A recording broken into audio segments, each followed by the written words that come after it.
देश में पिछले कुछ वर्षों में प्रवर्तन निदेशालय यानी ईडी और केंद्रीय जांच ब्यूरो यानी सीबीआई की भूमिका पर काफी चर्चा हो रही है। ये दोनों एजेंसियां घोटाले, मनी लॉन्ड्रिंग, भ्रष्टाचार और अन्य अपराधों की जांच करती है, लेकिन इनका कार्यक्षेत्र अलग अलग होता है। ईडी वित्तीय अपराधों और गैर कानूनी तरीके से अर्जित की गई संपत्ति की जब्ती पर काम करता है, जबकि सीबीआई हत्या, रेप, धोखाधड़ी, भ्रष्टाचार जैसी गंभीर आपराधिक घटनाओं की जांच करता है। ईडी मुख्य रूप से मनी लॉन्ड्रिंग और आर्थिक अपराधों की जांच करता है। ये एजेंसी वित्तीय अपराधों से संबंधित मामलों में गिरफ्तारियां करती हैं और अवैध संपत्तियों की जब्ती के लिए काम करती है। सीबीआई की जिम्मेदारी अधिकतर आपराधिक जांचों पर केंद्रित होती है, खासकर उन मामलों में जहां सरकारी कर्मचारियों या पब्लिक सर्वेंट्स की संलिप्तता होती है। अगर किसी आरोपी के भागने या सबूतों के साथ छेड़छाड़ करने का खतरा होता है तो सीबीआई उसे गिरफ्तार कर सकती है। अब सवाल ये उठता है कि एजेंसियां किसे रिपोर्ट करती हैं और उनकी नियुक्ति प्रक्रिया कैसे होती है। ईडी के निदेशक की नियुक्ति केंद्रीय सतर्कता अधिनियम 2003 के अनुसार की जाती है। इस प्रक्रिया में एक समिति की सिफारिश पर केंद्र सरकार एक निदेशक नियुक्त करती है। समिति का अध्यक्ष केंद्रीय सतर्कता आयुक्त होता है और उम्मीदवारों का चयन यूपीएससी द्वारा की गई परीक्षा और इंटरव्यू के आधार पर होता है।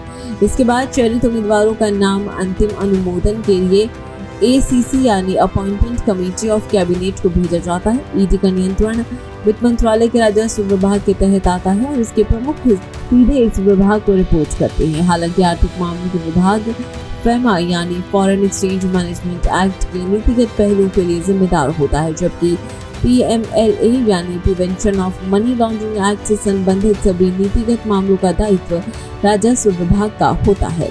वहीं सीबीआई के निदेशक की नियुक्ति एक 3 सदस्यीय अपॉइंटमेंट कमेटी के द्वारा की जाती है, जिसमें प्रधानमंत्री, सुप्रीम कोर्ट के चीफ जस्टिस और लोकसभा में विपक्ष के नेता शामिल होते हैं। अगर विपक्ष का नेता नहीं होता तो सबसे बड़ी विपक्षी पार्टी के नेता को इस कमेटी में शामिल किया जाता है। सीबीआई की विशेषता ये है कि ये बिना किसी वारंट के आरोपी को गिरफ्तार कर सकती है। ये एजेंसी केंद्र सरकार के अधीन काम करती है और इसके अधिकारी सीधे प्रधानमंत्री के माध्यम से कार्मिक और प्रशिक्षण विभाग को रिपोर्ट करते हैं। हालांकि सीबीआई केंद्र सरकार के अधीन होती है। ये केवल तभी जांच करती है जब उसे केंद्र सरकार, उच्च न्यायालय या सुप्रीम कोर्ट से आदेश मिलता है।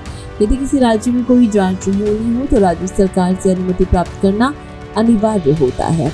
इस प्रकार ईडी और सीबीआई दोनों के कार्यक्षेत्र और रिपोर्टिंग की प्रक्रियाएं अलग अलग है, लेकिन दोनों एजेंसियां अपने अपने दायित्वों को निभाते हुए देश में कानून और व्यवस्था बनाए रखने में महत्वपूर्ण भूमिका निभाती है।